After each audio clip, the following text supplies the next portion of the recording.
गांव बिसलपुर की सुबह कुछ खास थी। नीले आसमान के नीचे हरियाली फैली थी और दूर मंदिर की घंटियां हल्की सी आवाज में बज रही थी। हवाओं में घी और गुड़ से बने लड्डुओं की खुशबू थी, क्योंकि आज शरद चंद्र और ज्योतिका की शादी हुई थी। अंदर घर में शरद चंद्र की माँ विमला देवी अपने माथे पर गाढ़े लाल सिंदूर के साथ तमतमाते चेहरे में बहू के स्वागत की तैयारी कर रही थी, पर मुस्कान उनके चेहरे से कोसों दूर थी। विमला देवी धीरे धीरे बड़बड़ाते हुए कहती है, कितनी देर कर दी बारात ने, लगता है बहू की चाल ढाल भी वैसी ही होगी। आजकल की लड़कियां ना घर समझती है ना संस्कार। घर का दरवाजा खुलता है। शरद चंद्र और ज्योतिका अंदर आते हैं। शरद चंद्र हंसते हुए कहता है, माँ ये है आपकी नई बहू ज्योतिका, देखिए कितनी सुंदर है ना। ज्योतिका नम्रता से कहती है, नमस्ते माँ जी, आपके चरण छूने आई हूँ। ज्योतिका झुककर पांव छूती है। विमला देवी थोड़ी हटती है। पांव तो देती है पर प्यार नहीं। विमला देवी सुखी आवाज में कहती है, ठीक है, अब तक जो किया सो किया। अब इस घर में तुम्हें सब कुछ सीखना पड़ेगा। यहाँ मेरी मर्जी चलती है, समझी। ज्योतिका धीरे से मुस्कुराते हुए कहती है, जी माँ जी, मैं पूरी कोशिश करूंगी कि आपको शिकायत का मौका न दूं। विमला देवी कड़वे लहजे में कहती है, देखते हैं, कोशिश करना और निभाना दो अलग बातें होती है। शरद चंद्र थोड़ा असहज होता है, लेकिन माँ से कुछ कह नहीं पाता। शरद चंद्र कहता है, माँ मैं ज्योतिका को उसके कमरे में ले जाऊं। विमला देवी घूरते हुए कहती है, ले जा, लेकिन ज्यादा देर मत लगाना। सुबह से सारा काम पड़ा है और अब घर में एक और काम बढ़ गया है, बहू को सिखाना। अंदर कमरे में शरद चंद्र और ज्योतिका अकेले होते हैं। शरद चंद्र हंसते हुए कहता है, डर गई मेरी माँ से। ज्योतिका मुस्कुराकर कहती है, थोड़ा सा, लेकिन मैं जानती हूँ वक्त के साथ सब ठीक हो जाएगा। शरद चंद्र कहता है, मैं हमेशा तुम्हारे साथ हूँ। माँ थोड़ी सख्त है, लेकिन दिल की बुरी नहीं है शायद। ज्योतिका कहती है, उम्मीद है माँ जी का साया मुझे दिशा देगा, डर नहीं। सुबह की पहली किरण खिड़की से झांक रही थी। मुर्गे की बाग के साथ पूरा बिसलपुर धीरे धीरे जागने लगा था। लेकिन विमला देवी को तो जैसे बहू की परीक्षा लेने की जल्दी थी। घड़ी ने अभी 5:30 भी नहीं बजाए थे कि उनका तेज स्वर पूरे आंगन में गूंज उठा। विमला देवी चिल्लाते हुए कहती है, बहू बहू ज्योतिका, क्या अब तक सो रही है? इस घर में सूरज से पहले उठने की परंपरा है। ज्योतिका हड़बड़ाकर उठती है, आंखें मसलती है और जल्दी से साड़ी संवार कर बाहर आती है। ज्योतिका थोड़ी हिचकिचाहट के साथ कहती है, जी माँ जी आई, माफ कीजिए, अलार्म तो लगाया था लेकिन नींद गहरी थी शायद। विमला देवी हंसी रोकते हुए पर व्यंग में कहती है, हाँ हाँ, राजकुमारियों की नींद गहरी होती है, लेकिन अब ये महल नहीं, बिसलपुर का चौधरी परिवार है, समझी। ज्योतिका कहती है, जी आज से ऐसा नहीं होगा, बताइए क्या करना है। विमला देवी कहती है, पहले चूल्हे की सफाई कर, फिर गोबर से आंगन लिपना है, फिर सबके लिए नाश्ता, पकौड़ी, चटनी और गरम गरम चाय, और हाँ मेरे लिए बिना चीनी वाली। ज्योतिका मन ही मन सोचती है, हे भगवान, मैंने तो सोचा था शादी के बाद कुछ समय माँ बेटी जैसा रिश्ता बनेगा, यहाँ तो जैसे नौकरी लग गई है। पर चलो, हिम्मत नहीं हारूंगी। रसोई में ज्योतिका ने घूंघट हल्का किया और काम में लग गई। हाथ जल गया तो पानी में डुबाकर फिर काम शुरू। उसकी उंगलियों में हल्दी और आटे की गंध बसने लगी। विमला देवी कोने से सब देख रही थी, मुंह में पान चबाते हुए। विमला देवी अपने आप से कहती है, ज्यादा होशियार बनती है, 2 दिन में सब अकल ठिकाने आ जाएगी। अभी तो परीक्षा शुरू हुई है। नाश्ते की मेज पर शरद चंद्र, उसके पिता कृपाल जी और छोटे देवर अविनाश बैठे हैं। ज्योतिका नाश्ता परोसती है। शरद चंद्र कहता है, वाह क्या खुशबू है, ये चटनी तो कमाल की लग रही है। अविनाश कहता है, भाभी आपने तो दिल जीत लिया। कृपाल जी गंभीर स्वर में, खाना अच्छा है, लड़की में सलीका है। विमला देवी प्लेट में पकौड़ी देखती है, फिर मुंह बनाकर बोलती है, चटनी में ज्यादा लहसुन है और पकौड़ियाँ कुछ ज्यादा ही तली हुई है। मैं कहती हूँ खाना बनाना सीखा है या सिर्फ किताबों के रेसिपी पढ़ी है। सन्नाटा छा जाता है, सब चुप। ज्योतिका थोड़ी हताश दिखती है लेकिन मुस्कुरा देती है। ज्योतिका धीरे से कहती है, अगली बार आपकी पसंद के मुताबिक बनाऊंगी माँ जी। शरद चंद्र कुछ कहना चाहता है पर माँ की नज़र देखकर चुप हो जाता है। शाम को ज्योतिका अकेली बैठी होती है। एक पुरानी डायरी में कुछ लिखती है। आज मेरी सासू माँ ने फिर मेरी परीक्षा ली, लेकिन मैं हार नहीं मानूंगी। घर संभालना मेरा फर्ज है और प्यार पाना मेरा अधिकार। अगर वो सास है तो मैं भी बहू हूँ और ये रिश्ता मैं बना के रहूंगी। इतने में विमला देवी की आवाज़ आती है, बहू अब नल से पानी भरना है, और हाँ बाल्टी गिराई तो कान के नीचे दूंगी, समझी। ज्योतिका धीरे से मुस्कुराकर कहती है, जी माँ जी, आती हूँ। दिन बीतते गए लेकिन विमला देवी की नाराज़गी में कोई कमी नहीं आई। वह हर छोटी बात में बहू की कमी निकालती। कभी नमक ज़्यादा, कभी मिर्च कम, कभी घूंघट छोटा, कभी चाल तेज। आज की सुबह कुछ अलग थी। बाहर बारिश हो रही थी और पूरे गांव में मिट्टी की खुशबू फैली हुई थी। ज्योतिका रसोई में सुबह की तैयारी कर रही थी। आज उसकी योजना थी कि वह विमला देवी की पसंदीदा बेसन की रोटी और आलू की चटपट सब्जी बनाए ताकि शायद कुछ तारीफ सुनने को मिले। ज्योतिका मन में सोचती है, आज माँ जी की पसंद की चीज़ बनाकर देखती हूँ, शायद आज उनका मूड ठीक हो जाए। उसने सारा सामान तैयार किया, बेसन गूंथा, तवे पर रोटी डाली, लेकिन अचानक पीठ पीछे एक कड़ी आवाज़ गूंजी। विमला देवी तीखे स्वर में कहती है, बेसन में अजवाइन नहीं डाला? अरे बिना अजवाइन के बेसन की रोटी बेस्वाद लगती है, क्या सोच रही थी?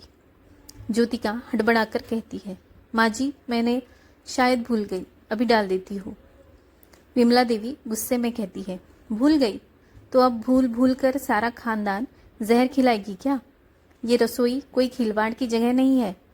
शरद चंद्र पास से गुजरता है, माँ की आवाज़ सुनकर अंदर आता है और कहता है, माँ इतना नाराज़ क्यों हो रही है? भूल तो इंसान से ही होती है।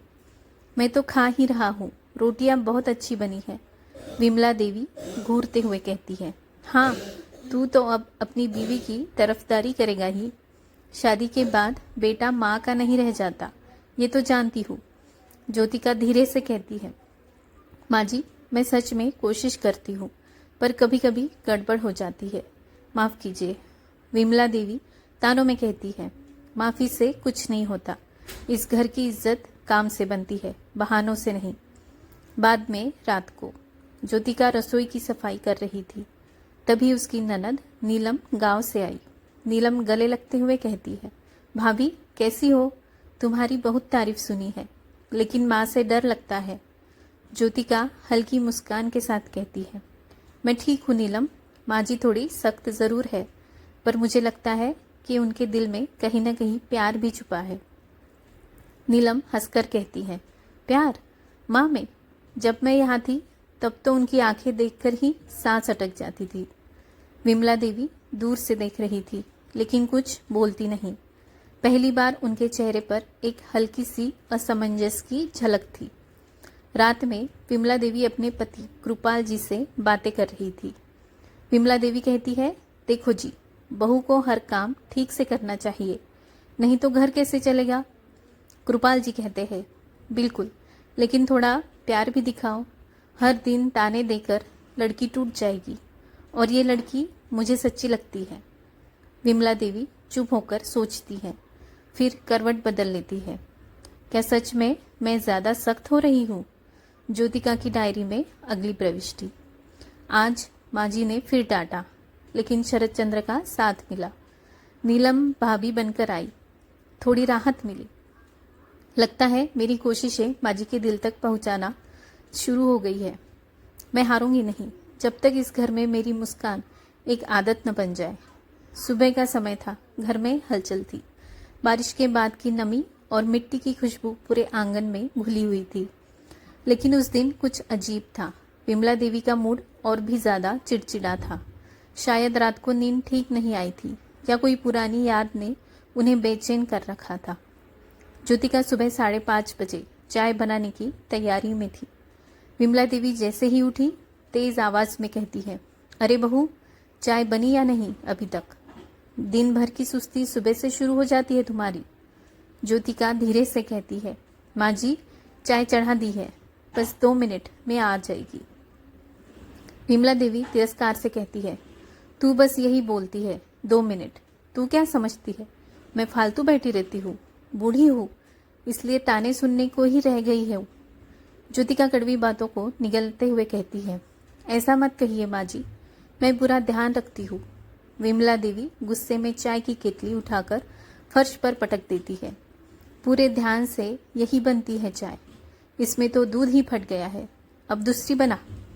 ज्योतिका सहम जाती है, गहरी सांस लेती है, टूटे केतली को उठाती है और फिर रसोई में जाती है।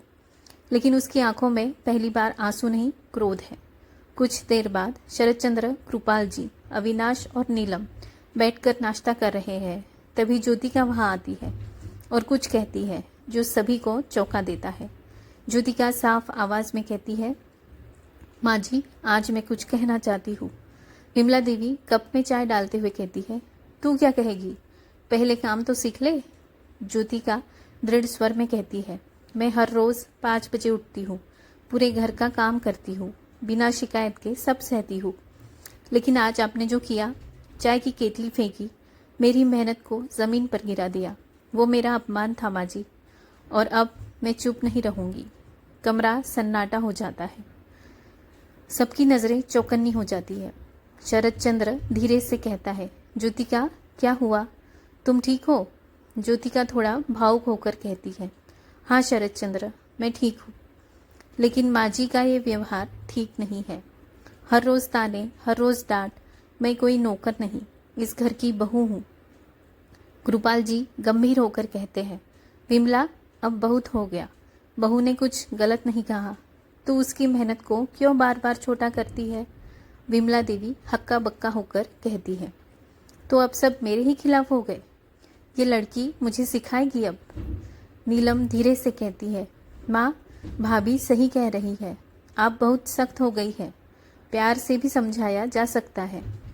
विमला देवी अपने कमरे में अकेली बैठी थी, उनकी आंखें नम थी। अलमारी से एक पुरानी तस्वीर निकालती है जिसमें वो एक युवा बहू के रूप में खड़ी है और सास के हाथ से चपाती के तवे पर जलती हुई चपाती उतार रही है। विमला देवी धीरे से बुदबुदाती है, मैंने भी सब सहा था, बिना बोले, बिना जवाब दिए।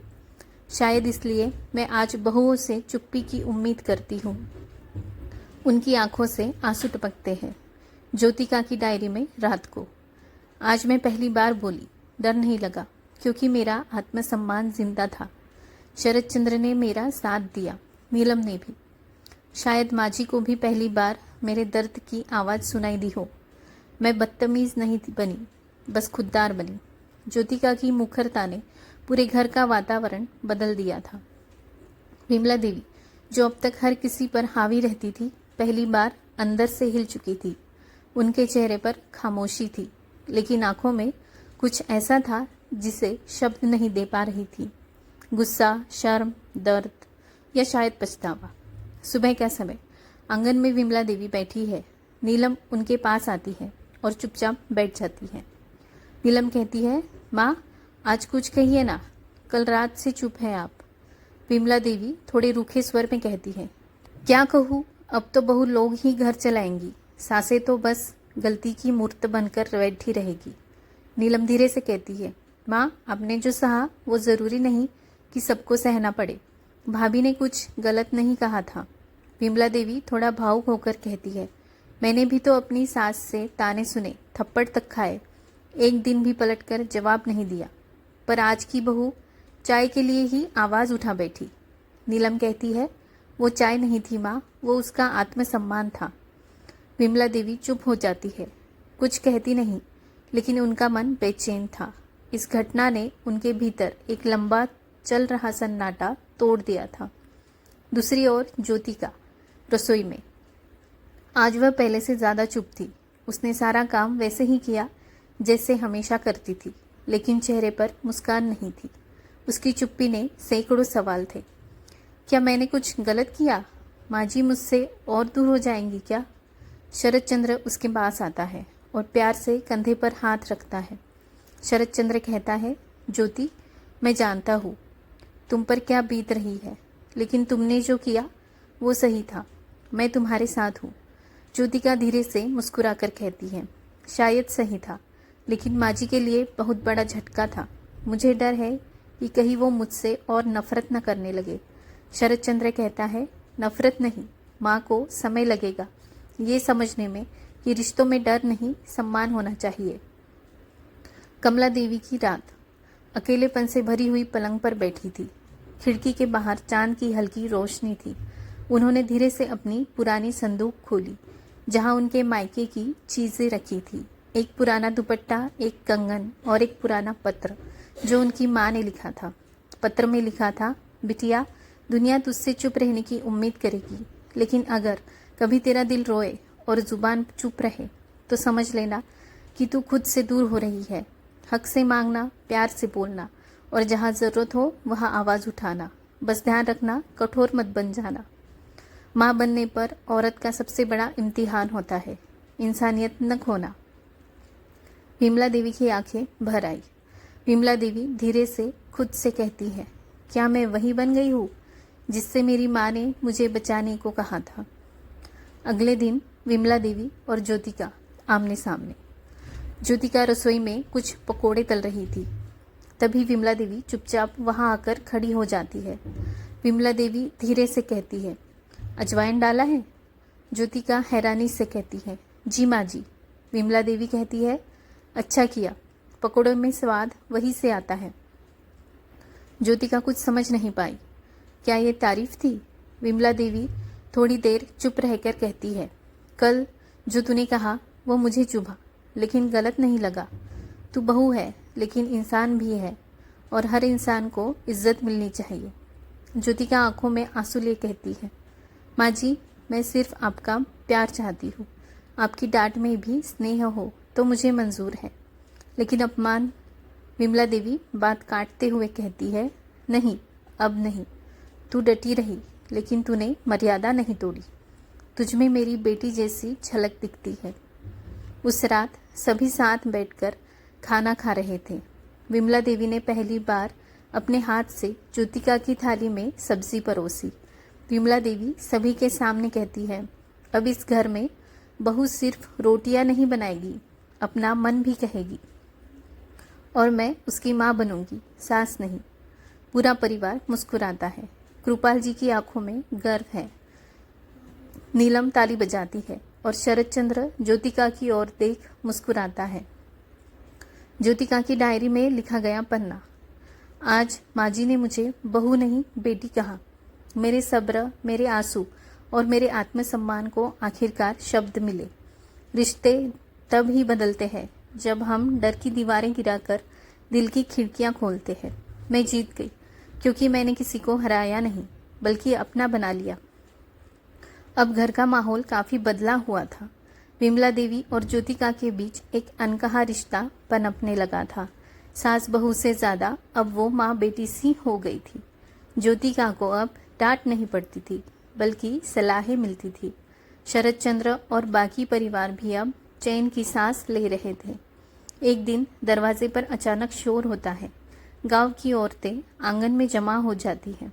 उनमें से एक चमेली ऊंची आवाज में बोलती है, विमला देवी, अरे बाहर आइए, आपकी बहू के बारे में बहुत कुछ सुनने को मिल रहा है। विमला देवी झल्लाकर कहती है, क्या बात है? कौन सी बहू? क्या कह रही हो तुम? चमेली घूरते हुए कहती है, आपकी बहू ज्योतिका, लोगों ने उसे शहर में किसी गैर मर्द के साथ देखा है। हाथ में हाथ डाले घूम रही थी। भीड़ में फुसफुसाहटें बढ़ती है। विमला देवी का चेहरा तमतमा उठता है। विमला देवी गुस्से में कहती है, क्या बकवास कर रही हो? मेरी बहू ऐसा कुछ नहीं कर सकती। एक दूसरी औरत कहती है, देखिए, हम झूठ नहीं बोलते, हमने खुद देखा है। लाल रंग का सूट पहने हुई थी, गाड़ी में बैठकर किसी आदमी के साथ निकली थी। विमला देवी अंदर आती है। उनका चेहरा गंभीर है। ज्योतिका, सच सच बता, तू परसों शहर गई थी? ज्योतिका हैरानी से कहती है, जी माँ जी, गई थी, लेकिन बैंक के काम से, शरद चंद्र के कहने पर ही। वहां से कुछ जरूरी कागजात लेने थे। शरद चंद्र बात साफ करते हुए कहता है, हाँ माँ, मैंने ही भेजा था। और उसके साथ जो आदमी था वो मेरे ऑफिस का मैनेजर था, मिस्टर शाह। विमला देवी थोड़ी राहत पाते हुए कहती है, लोगों की बातें आग की तरह फैलती है, लेकिन अगर तेरे दिल में कुछ गलत नहीं है तो मुझे परवाह नहीं। ज्योतिका आंखें भरकर कहती है, माँ जी, लोगों की नज़र में बहू का चरित्र सबसे आसान निशाना होता है, लेकिन अब मैं चुप नहीं रहूंगी। मैं हर उस जुबान का जवाब दूंगी जो मेरे सम्मान को छूने की कोशिश करेगी। अगले दिन पंचायत में विमला देवी और ज्योतिका पंचायत में पहुंचती है, जहां पूरा गांव इकट्ठा है। सरपंच और लोग बैठे हैं। चमेली और बाकी औरतें भी वही हैं। सरपंच कहते हैं, विमला देवी, आपके घर की बहू पर आरोप है, कुछ कहना चाहेंगी? विमला देवी दृढ़ स्वर में कहती है, हाँ, मैं कहूँगी। मेरी बहू का चरित्र बेदाग है, और अगर कोई सवाल उठाएगा तो पहले मुझे जवाब देना होगा, क्योंकि अब वो अकेली नहीं है, वो मेरी जिम्मेदारी है। ज्योतिका सामने आकर कहती है, जिस आदमी के साथ मुझे देखा गया वो मेरे पति का सहकर्मी था और मैं बैंक के काम से वहाँ गई थी। अगर किसी को सबूत चाहिए तो मेरे पास रसीदें और बैंक स्टेटमेंट्स है। लेकिन इससे पहले मैं कुछ कहूँ, एक सवाल मैं आप सबसे करना चाहती हूँ। भीड़ चुप हो जाती है। ज्योतिका कहती है, कभी किसी मर्द को देखा है किसी औरत के साथ और उसके चरित्र पर सवाल उठाया हो? क्यों? क्योंकि वो मर्द है। लेकिन जब औरत बाहर निकलती है तो उसका चलना, कपड़े, बोलना सब कुछ शक के घेरे में आ जाता है। ये कब बदलेगा? भीड़ में खामोशी छा जाती है। सरपंच कहते हैं, बहुत सही कहा बहू ने। बिना सबूत के किसी पर उंगली उठाना, वो भी सिर्फ इसलिए कि वो औरत है, ये निंदनीय है। पंचायत इस तरह की अफवाहें फैलाने वालों को चेतावनी देती है। बाद में घर में सब साथ बैठते हैं। विमला देवी ज्योतिका का हाथ पकड़ती है और कहती है, मैंने पहले तुम्हारी जुबान को तो बर्दाश्त नहीं किया था, लेकिन आज तेरी हिम्मत पर मुझे गर्व है। तू सिर्फ बहू नहीं, इस घर की शान है। शरद चंद्र कहता है, माँ, आपकी ये बातें आज मेरा सिर गर्व से ऊंचा हो गया। नीलम हंसते हुए कहती है, माँ और भाभी की जोड़ी अब पंचायत भी संभाल सकती है। सब जोर से हंसते हैं। ज्योतिका की डायरी में अगला पन्ना। आज माँ जी ने मेरे लिए लड़ाई लड़ी। अब मैं जानती हूँ, जब औरत साथ खड़ी होती है तो दुनिया की कोई ताकत उनके आत्मसम्मान को नहीं तोड़ सकती। पंचायत में ज्योतिका और विमला देवी की जो छवि उभरी, उसने पूरे गांव को झकझोर कर रख दिया। जहां एक और कुछ लोग अब भी ईर्ष्या में घुले थे, वहीं दूसरी ओर ज़्यादातर औरतों ने पहली बार खुद को किसी के शब्दों में देखा था। रात में घर का आंगन, विमला देवी और ज्योतिका साथ बैठी है। विमला देवी कहती है, बहू, एक बात कहूँ, जब तू पंचायत में बोल रही थी ना, तो मुझे ऐसा लगा जैसे मेरी अपनी आवाज़ सुन रही हूँ। जो मैं सालों से कह नहीं पाई, तूने कह डाला। ज्योतिका मुस्कुराकर कहती है, लेकिन माँ जी, ये आवाज़ अब दबने नहीं देनी है। मैं चाहती हूँ कि हम औरतों के लिए कुछ करें, कोई ऐसा काम जिससे हर बहू, बेटी, माँ सबको ताकत मिले। विमला देवी कहती है, तू कुछ सोच रही है? ज्योतिका कहती है, हाँ माँ जी, मैं गांव में औरतों के लिए एक महिला सेवा समिति बनाना चाहती हूँ, जहाँ वो अपनी समस्याएं साझा कर सके, कुछ काम सीखे और आत्मनिर्भर बने। विमला देवी थोड़ी देर सोचकर कहती है, तू कर सकेगी ये सब? ज्योतिका कहती है, अगर आप साथ हो तो कुछ भी कर सकती हूँ। अगले दिन गांव की चौपाल पर एक बैठक में विमला देवी ने गांव की बुजुर्ग औरतों को बुलवाया। ज्योतिका ने युवा लड़कियों और बहुओं को न्योता भेजा। विमला देवी सभी के सामने कहती है, मैं जानती हूँ, अब तक मैं ही तुम सबको चुप रहने की सलाह देती थी, लेकिन अब मैं कहती हूँ, बोलो, सीखो और अपने पैरों पर खड़ी हो जाओ। ज्योतिका कहती है, हम एक महिला सेवा समिति बनाएंगे, जहाँ सिलाई, बुनाई, कंप्यूटर, स्वरोजगार, यहाँ तक कि कानूनी मदद तक मिलेगी। कोई बहू अब किसी पर निर्भर नहीं रहेंगी। एक युवती उत्साहित होकर कहती है, मैं भी साथ हूँ भाभी, मुझे सिलाई आती है, मैं सिखा सकती हूँ। एक बुजुर्ग महिला कहती है, और मैं घर का देसी नुस्खों वाला ज्ञान बांटूंगी। चमेली, जो पहले विरोध में थी, अब धीमे से बोलती है, मुझे भी माफ़ कर दो और अगर जगह है तो मुझे भी साथ रखो। ज्योतिका मुस्कुरा कर कहती है, हमारा दरवाज़ा सबके लिए खुला है चमेली दीदी। समिति की शुरुआत। घर के एक कोने में शरद चंद्र ने अपने पुराने गोदाम को केंद्र में बदलवा दिया। गांव और औरतें हर शाम वहां आकर सीखने लगी। विमला देवी खुद रोज एक चाय के साथ बैठती और सबको कहानियां सुनाती। विमला देवी सिलाई कर रही एक लड़की से कहती है, सुई पकड़ना आसान है, लेकिन इसमें धागा डालने के लिए आँख और दिल दोनों खुले चाहिए। लड़की हंसते हुए कहती है, आप तो बड़ी शायरा निकली माँ जी। 1 महीने बाद महिला समिति ने एक कार्यक्रम आयोजित किया, जिसमें गांव की औरतों ने अपने बनाए कपड़े, अचार, पापड़ और हस्तशिल्प प्रदर्शित किए। जिलाधिकारी भी आमंत्रित थे। जिलाधिकारी भीड़ को संबोधित करते हुए कहते हैं, मैं बहुत प्रभावित हूँ। एक समय था जब इस गांव की महिलाएं बाहर नहीं निकलती थी और आज ये बदलाव देखकर लगता है कि असली विकास वही होता है जहां महिलाएं आगे बढ़े। विमला देवी और ज्योतिका को मंच पर बुलाया गया। जिलाधिकारी कहते हैं, आज मैं इन दोनों को ग्राम प्रेरणा शक्ति सम्मान से नवाजता हूँ। पूरा गांव तालियों से गूंज उठता है। विमला देवी की आंखों में गर्व और नमी दोनों है। रात को घर में विमला देवी ज्योतिका से कहती है, तेरे साथ चलकर आज मैंने वो देखा जो कभी सोचा भी नहीं था। अब मुझे तुझ में अपनी बेटी नहीं, अपने सपनों की पूरी होती तस्वीर दिखती है। ज्योतिका आंखों में आंसू लिए कहती है, और मुझे आप में सिर्फ सास नहीं, मेरी सबसे बड़ी ताकत नजर आती है। ज्योतिका की डायरी में अगला पन्ना। आज मेरी सास ने मेरी पीठ पर हाथ रखकर कहा, तू कर सकती है। यही शब्द मेरे लिए किसी आशीर्वाद से कम नहीं। जब एक खड़ूस सास बदलती है तो सिर्फ एक रिश्ता नहीं, पूरा समाज बदलने लगता है। और अब मैं रुकूंगी नहीं। गांव की महिलाएं अब आत्मनिर्भर होने लगी थी। समिति में रोज नई महिलाएं जुड़ रही थी। हाथों में सुई धागा, होठों पर मुस्कान और आंखों में सपने।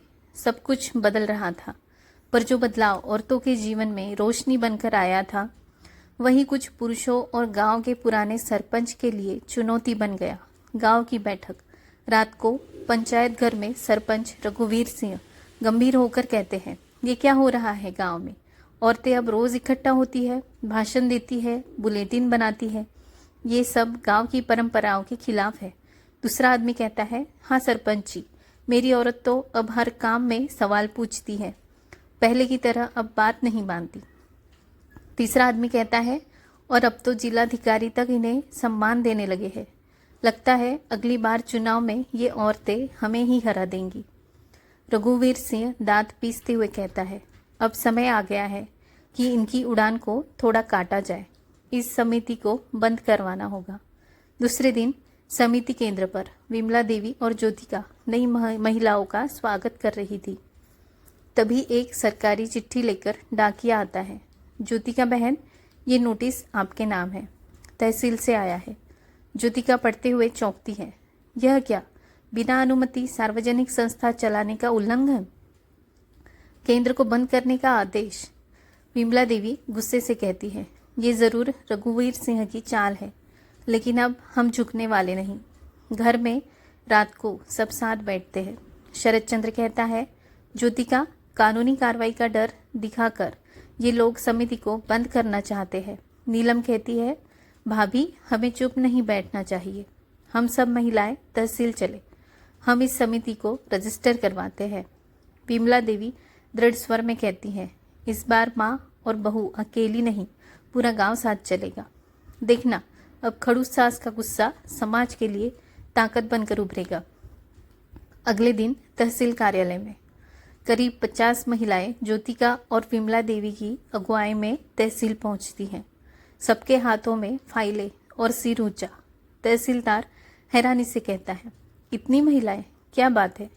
ज्योतिका कहती है, हमारी समिति को अवैध बताकर बंद करने का नोटिस मिला है। हम उसे कानूनी तरीके से पंजीकृत कराना चाहते हैं। विमला देवी कहती है, अगर कानून सच में बराबरी देता है तो हमें रोका नहीं जा सकता। तहसीलदार थोड़ी मुस्कान के साथ कहता है, आपकी बातें सुनकर खुशी हुई। आज पहली बार किसी गांव की महिलाएं इतनी संगठित होकर अपने हक की लड़ाई लड़ने आई हैं। आप लोग कल से प्रक्रिया पूरी कर सकती हैं। रात को पंचायत घर में रघुवीर सिंह गुस्से में कहता है, क्या तहसीलदार ने उनकी बात मान ली? ये औरतें तो हमारे लिए खतरा बनती जा रही हैं। दूसरा आदमी कहता है, अब क्या करें? रघुवीर कहता है, चुनाव नज़दीक है, हमें इन्हें नीचा दिखाना होगा। झूठी अफवाहें फैलाओ, चरित्र पर उंगली उठाओ, इनके पति और बच्चों पर दबाव डालो, ये डर जाएंगी। कुछ दिन बाद ज्योतिका को स्कूल से फ़ोन आता है, मैम आपके बेटे अंशु को स्कूल में किसी ने धक्का दे दिया, वह चोटिल है, कृपया आ जाइए। स्कूल में पहुंचते ही ज्योतिका को पता चलता है कि ये हमला सुनियोजित था। शरद चंद्र कहता है, अब ये हमारी भावनाओं पर चोट कर रहे हैं, हमें इनसे लड़ाई नहीं जंग लड़नी होगी। विमला देवी कहती है, और इस बार मैं आगे रहूंगी। अब मैं वो खड़ूस सास नहीं जो बहू को चुप कराती थी, अब मैं हर नारी की ढाल बनूंगी। फिर एक आम सभा जहां महिलाएं और गांव के कुछ पुरुष भी शामिल होते हैं। विमला देवी कहती है, ये सिर्फ महिला समिति का संघर्ष नहीं, ये हर उस इंसान की लड़ाई है जो बदलाव से डरता नहीं बल्कि उसे अपनाता है। जो लोग हमारे बच्चों को निशाना बनाते हैं वो डर के मारे ऐसा कर रहे हैं, लेकिन याद रखो डरने वाले नहीं जीतते। ज्योतिका कहती है, हम कानूनी लड़ाई लड़ेंगे और अगर ज़रूरत पड़ी तो गांव से गांव जाएंगे, लेकिन हम रुकेंगे नहीं। भीड़ से आवाज़ें आती हैं, हम आपके साथ हैं, भाभी जिंदाबाद, माँ जी जिंदाबाद। ज्योतिका की डायरी। जब तूफान आता है तो कुछ घर टूटते हैं और कुछ छतें मजबूत होती हैं। मेरी सास अब मेरी छत बन चुकी है और मैं उसकी दीवार। इस बार हम दोनों एक साथ हैं और ये दुनिया हमारा रास्ता नहीं रोक सकती। अब तक महिला समिति ने गांव में अपना मजबूत स्थान बना लिया था, लेकिन जब पंचायत चुनाव की घोषणा हुई तब सभी को एक बड़ा झटका लगा। सरपंच रघुवीर सिंह ने फिर से अपनी उम्मीदवारी घोषित कर दी, पर इस बार गांव की हवा कुछ और थी। समिति केंद्र में दिन का समय था। नीलम उत्साहित होकर कहती है, भाभी इस बार कुछ बड़ा करना चाहिए, क्यों ना हम भी पंचायत चुनाव लड़े? ज्योतिका हैरानी से कहती है, हम चुनाव? विमला देवी मुस्कुरा कर कहती है, क्यों नहीं, अब जब बदलाव की बात शुरू की है तो मुकाम तक पहुंचना भी जरूरी है। शरद चंद्र कहता है, अगर तुम दोनों चुनाव लड़ने का फैसला करती हो तो पूरा गांव पीछे खड़ा रहेगा। अगले दिन गांव में घोषणा करते हुए विमला देवी कहती है, मैं विमला देवी गांव की बेटी बहू के हक के लिए पंचायत चुनाव लड़ने का ऐलान करती हूँ। ज्योतिका कहती है, और मैं उनका प्रस्तावक बनकर उनकी आवाज़ को और ऊंचा करूंगी। गांव में चारों ओर हलचल मच गई। महिलाओं के चेहरे पर गर्व, पुरुषों में जिज्ञासा और विरोधियों में घबराहट थी। रघुवीर सिंह चिल्लाते हुए आता है, एक बहू और वो खड़ूस बुढ़िया क्या पंचायत चलाएंगी? ये तो परिहास है, हमें कोई और चाल चलनी होगी। दुष्ट सहयोगी कहता है, सरपंच जी क्यों न ज्योतिका के चरित्र पर कीचड़ उछाला जाए, झूठी बातें फैलाओ, लोग भरोसा नहीं करेंगे उस पर।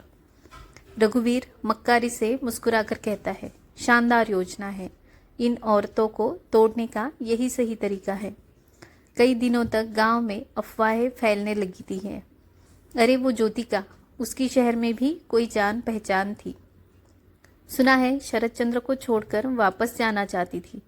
माँ बेटे दोनों बस दिखावा कर रहे हैं। एक रात घर में तनाव का माहौल था। शरद चंद्र ज्योतिका का हाथ पकड़ते हुए कहता है, तुम पर जो भी कीचड़ उछाले जा रहे हैं, मैं जानता हूँ वो सब झूठ है, लेकिन ये लड़ाई अब और मुश्किल होगी। ज्योतिका आंखों में आंसू ले कहती है, मैं हारी नहीं हूँ शरद चंद्र, लेकिन इस झूठों से माँ जी को दुख पहुँचा है। विमला देवी गुस्से से कमरे में आती है। क्यों चुप है तू? क्या तू वही बहू है जो मेरे सामने कभी मुंह नहीं खोलती थी और अब पूरे गांव को रास्ता दिखा रही है? चल उठ, अब जवाब देने का समय है। ज्योतिका कहती है, माँ जी मैं तैयार हूँ, हम हर झूठ का जवाब सच्चाई से देंगे। एक दिन पहले प्रचार के अंतिम दिन खुली सभा में गांव के चौपाल पर आम सभा बुलाई गई। पूरा गांव वहां मौजूद था। दोनों प्रत्याशी रघुवीर सिंह और विमला देवी मंच पर। रघुवीर दुष्ट मुस्कान के साथ कहता है, क्या आप लोग एक चरित्रहीन बहू के कहने पर इस गांव की जिम्मेदारी सौंपेंगे? जिनके घर का सम्मान गिरा हो वो दूसरों को क्या उठाएंगे? भीड़ में हलचल होती है। विमला देवी माइक लेकर कहती है, बस बहुत हो गया। तुमने मेरी बहू के बारे में कुछ कहा, इसका मतलब तुमने मुझे अपमानित किया। सुनो गांव वालों, ये वही बहू है जिसने मेरे कठोर स्वभाव को प्यार से पिघलाया, जो मेरे बेटे की ताकत है, जिसने औरतों को जीने का नया हक दिया। अगर इसमें कोई गलती है तो मैं सबसे पहले उसके साथ खड़ी हूँ। ज्योतिका माइक लेकर कहती है, मैं दोषी हूँ, हाँ, उस गलती की जो मैंने चुप रहकर की थी। अब अगर बोलना जुर्म है तो मैं ये जुर्म बार बार करूँगी। भीड़ से जोरदार तालियां बजती हैं। अगले दिन चुनाव परिणाम था। गांव का उद्घोषक कहता है, विमला देवी को कुल 7 से 23 वोट मिले हैं और रघुवीर सिंह को 488। इस बार पंचायत की नई सरपंच होंगी श्रीमती विमला देवी। गांव में ढोल नगाड़े बजते हैं, महिलाएं झूम कर नाचती हैं, पुरुष भी हाथ जोड़कर सलाम करते हैं। रात को घर का आंगन में सास बहू बैठी है। विमला देवी कहती है, बहू, आज मेरी जिंदगी में सबसे बड़ी जीत की वजह तू है। तेरा साथ मुझे मेरी पहचान दिला गया। ज्योतिका हंसते हुए कहती है, माँ जी, अब तो बस शुरुआत है, आगे हमें और भी रास्ते खोलने हैं। ज्योतिका की डायरी। आज मेरी सास गांव की सरपंच बन गई और मैं उनकी वो छाया हूँ जो हर वक्त उसके साथ खड़ी हूँ। जब एक खड़ूस सास और दब्बू बहू साथ हो जाए तो क्रांति तय है। पंचायत कार्यालय में विमला देवी का पहला दिन था। गांव के लोग खड़े हैं, महिलाएं मंगल गीत गा रही है और विमला देवी एवं ज्योतिका पंचायत कार्यालय में प्रवेश कर रही है। शरद चंद्र हल्की हंसी में कहता है, माँ बहू, ये तो वैसा ही लग रहा है जैसे एक रानी और उसकी वजीर दरबार में आई हो। विमला देवी गंभीर मुस्कान के साथ कहती है, दरबार तो अब लगेगा बेटा, लेकिन यहाँ फैसले तलवार से नहीं, न्याय से होंगे। ज्योतिका कहती है, और अब कोई बहू सास से डरेगी नहीं, बल्कि सास उसके लिए ढाल बनेगी। एक बैठक में ग्राम विकास योजना पर चर्चा हो रही थी। विमला देवी कहती है, हम सबसे पहले उन विधवाओं के लिए योजना लाएंगे जिनका कोई सहारा नहीं है। ज्योतिका कहती है, और फिर उन लड़कियों के लिए फंड जो पढ़ना चाहती है लेकिन स्कूल छोड़ने पर मजबूर है। भीड़ में खड़ी एक महिला रो पड़ती है, मैंने सोचा भी नहीं था कि कोई पंचायत में हमारे बारे में भी सोचेगा। एक महीना बीतता है। गांव में बदलाव की बयार। लड़कियां अब स्कूल जाती है, उनके लिए अलग साइकिल योजना शुरू होती है। शराबबंदी की दिशा में सख्त कदम। हर रविवार महिला न्याय पंचायत, जहां महिलाएं अपने केस खुद लाकर सुनवाई करवा सकती है। एक छोटा पुस्तकालय और सिलाई केंद्र शुरू होता है। एक औरत अपने पति को पीटने के केस में पंचायत लाती है। सब सन्न रह जाते हैं। विमला देवी गंभीर होकर कहती है, अब हर अत्याचार का जवाब मिलेगा, चाहे वो मर्द करे या औरत, न्याय एक जैसा होगा सबके लिए। शहर से एक पत्रकार गांव में आता है। पत्रकार कहता है, मैम, आपने जो बदली तस्वीर दिखाई है वो काबिले तारीफ है। आपने ये कैसे किया? विमला देवी कहती है, शुरुआत मैंने खुद से की। मैंने पहले खुद को बदला, फिर अपनी बहू को समझा। जब सास बहू साथ हो तो गांव क्या, देश भी बदल सकता है। एक सभा में जिला स्तर पर भाषण था। ज्योतिका मंच से बोलती है, हमारी सासें अक्सर कठोर होती है क्योंकि उन्हें भी कभी मोहब्बत नहीं मिली। हमारी बहुएं चुप रहती हैं क्योंकि उन्हें बोलना सिखाया ही नहीं गया। लेकिन जब ये दोनों एक दूसरे की आवाज़ बनती है तो हर अंधेरा अपने आप उजाले में बदल जाता है। तालियों की गड़गड़ाहट होती है। रात को घर की छत पर विमला और ज्योतिका चाय पीती है। विमला कहती है, बहू, अब तो जिंदगी की सबसे प्यारी भूमिका लगती है, एक माँ के जैसी सास और एक बेटी के जैसी बहू। ज्योतिका मुस्कुराती हुए कहती है, और आपने सिखाया कि खड़ूस सास कोई स्थायी टैग नहीं होता, वो भी बदल सकती है। अगर कोई प्यार से उसे छू ले।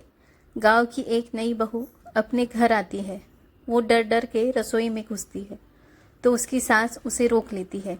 नई सास मुस्कुराकर कहती है, अरे पहली बार आई है, रसोई बाद में, पहले चलो तुम्हें गांव दिखाओ। यहाँ की सबसे बड़ी प्रेरणा। विमला सरपंच और ज्योतिका वजीर। ज्योतिका की डायरी। कभी मेरी सास को दुनिया खड़ूस कहती थी। आज वही महिला सैकड़ों सासों को स्नेह और समर्पण सिखा रही है। और मैं एक बहू से अब हर बहू की आवाज़ बन गई हूँ। सास बहू की ये जोड़ी अब सिर्फ कहानी नहीं, एक मिसाल है। तो दोस्तों, आपको ये कहानी कैसे लगी है नीचे कमेंट सेक्शन में ज़रूर बताएं। मैं आपसे जल्द ही मिलती हूँ अपने अगले वीडियो में एक नई कहानी के साथ। धन्यवाद।